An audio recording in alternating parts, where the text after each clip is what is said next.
Welcome to Mee TV Telugu news. June 4వ తేదీన ఫలితాల్లో గెలిచేది కూటమి ప్రభుత్వమే. ముఖ్యమంత్రిగా చంద్రబాబు ప్రమాణ స్వీకారం చేయబోతున్నారు. అందరం కూడా అనుకున్నట్టుగానే ఏది ఎగ్జిట్ పోల్స్ ఉన్నాయో పూర్తిగా కూడా కూటమికి అనుకూలంగా ఏదైతే భారతదేశంలో ఎన్డీఏ ప్రభుత్వం క్లియర్ మెజారిటీతో, అలాగే ఆంధ్ర రాష్ట్రంలో కూడా, ఎందుకంటే ప్రజలందరూ కూడా గత 5 సంవత్సరాల్లో ఒక అసుర పరిపాలనలో ఎన్నో ఇబ్బందులు పడటం,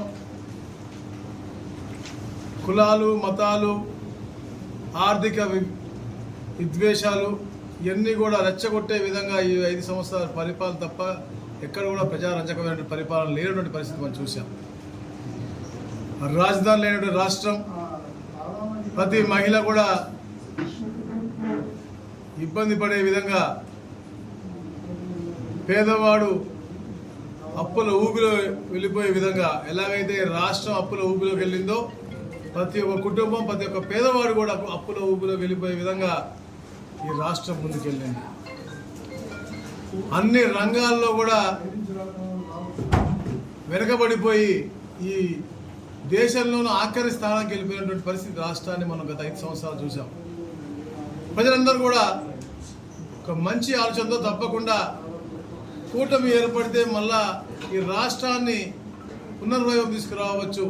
ఏదైతే అమరావతి రాజధాని అని చెప్పేసి అందరూ కూడా గతంలో హామీ ఇచ్చి ఈ యొక్క జగన్ మోసం చేశాడో, తప్పకుండా అమరావతి నిర్మాణంతో పాటు పోలవరం నిర్మాణం, అలాగే ఒక యువతకి భవిష్యత్తు ఇచ్చే విధంగా, అందరికి కూడా ఉపాధి కల్పించే విధంగా, ఉద్యోగాలు కల్పిస్తూనే ఆర్థికంగా కూడా వెసులుబాటు పడే విధంగా, అంటే ఉద్యోగ అవకాశాలు, ఫ్యాక్టరీలు రావటం, ప్రైవేట్ ఫ్యాక్టరీలు, అలాగే గవర్నమెంట్లో ఉద్యోగాలు, అలాగే స్వయం ఉపాధి కూడా చేసుకునే విధంగా, ఆర్థిక వెసులుబాటు కూడా కల్పించే విధంగా ఒక ప్రణాళికతో పాటు ఏదైతే మేనిఫెస్టోలో పెట్టారో అవి కాకుండా కూడా ఒక మంచి రాష్ట్రంగా ఈ రాష్ట్రాన్ని తీర్చిదిద్దాలని చెప్పేసి ఒక లక్ష్యంతో ఈ కూటమి ఏర్పడి ముందుకు వచ్చింది. దానికి పెద్ద ఎత్తున ఆశీర్వదించని చెప్పి అన్ని ఎగ్జిట్ పోల్స్ కూడా చెప్తా ఉన్నాయి. అయితే ఏదైతే 4వ తారీఖున కౌంటింగ్ ఉందో మనం చూస్తా ఉన్నాం, వైసీపీ నాయకులు వాళ్ళ ధోరణి రెచ్చగొట్టే విధంగా, అంటే ఎలాగైతే పోలింగ్ రోజున శాంతియుతంగా ఉండే మనలాంటి ప్రేపల ప్రాంతంలో కూడా రెచ్చగొట్టే ధోరణితో వాళ్ళు చేశారో, రాష్ట్రంలో కూడా పలు చోట్ల గొడవలు అన్నిటి కూడా ప్రేరేపించిన సంగతి మనం చూసాం. కౌంటింగ్ రోజు కూడా, అంటే ఒక స్థాయిలో ఉన్న నాయకుడు దిగజారి రూల్స్తో పని లేదు, గొడవలు వేసుకోండి అని చెప్పి రెచ్చగొట్టే ధోరణిలో మాట్లాడంటే నిజంగా అసలు వాళ్ళకి చట్టం పట్ల ఏమాత్రం గౌరవం ఉందో కూడా మనకి అది కనపడుతూ ఉంది. కాబట్టి తప్పకుండా పోలీస్ యంత్రాంగం, అలాగే ఎలక్షన్ కమిషన్ కూడా పెద్ద ఎత్తున బందోబస్తుతో పాటు అందరికీ భద్రత కల్పించాల్సిన అవసరం ఉంది.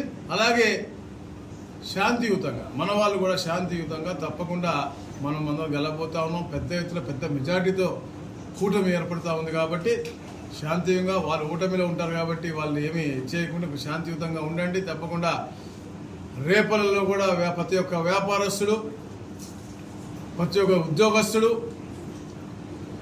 ఏదైతే స్వయం ఉపాధిలో పనిచేసుకునే వాళ్ళు వచ్చి వివిధ వృత్తుల్లో పనిచేసుకునే అందుకు ఎప్పుడు శాంతియుతంగా ఉంటారు. పోలింగ్ రోజున చిన్న చిన్న గొడవలు వాళ్ళు ప్రేరేపించినప్పటికి కూడా చిన్నగా అవి కూడా ముగింపడం జరిగింది. అలాంటి ఏవి కూడా కౌంటింగ్ కానీ కౌంటింగ్ తర్వాత కానీ ఎవరు కూడా ప్రేరేపించకుండా ఒక శాంతియుతమైనటువంటి వాతావరణం క్రియేట్ చేసుకుంటూ, ఏదైతే అభివృద్ధి కుంటపడిందో గత 5 సంవత్సరాలుగా పూర్తిగా అభివృద్ధి చేసుకుని ఒక మంచి సుపరిపాలన ఇచ్చే దిశగా, ఒక మంచి అద్భుతమైనటువంటి ఈరోజు నివసించే ప్రాంతంగా ఈ కాన్స్టిట్యున్సీని కూడా అభివృద్ధి చేసే దిశగా తప్పకుండా సమిష్టిగా అందరం కూడా కలిసి కట్టుకుంటూ రాబోయే 5 సంవత్సరాల్లో ఏదో కూటమి యొక్క ఆశీస్సులతో చంద్రబాబు నాయుడు గారు ముఖ్యమంత్రి అయిన తర్వాత తప్పకుండా అందరం కూడా కలిసి ఆ దిశగా ముందుకు వెళ్దామని చెప్పేసి కూడా దాని అందరూ కూడా పూర్తిగా సహకరిస్తారు, ప్రోత్సహిస్తారని కూడా తెలియజేసుకుంటూ, ప్రశాంతమైన రేపలని, ప్రశాంతమైన రాష్ట్రాన్ని ప్రశాంతంగా ఉంచాల్సిందిగా నేను అందరినీ కూడా కోరుకుంటూ, ఈ యొక్క రెచ్చగొట్ట ధోరణి ఉన్నటువంటి ఈ యొక్క అసుర పరిపాలన వారి యొక్క పూర్తిగా ఫుల్ స్టాప్ పెట్టి వాళ్ళు తరిమి కొట్టేసేసి మనం ఒక మంచి సువర్ణ ఆంధ్రప్రదేశ్ చేసుకుందని చెప్పేసి కూడా నేను కోరుతా ఉన్నాను. Thank you.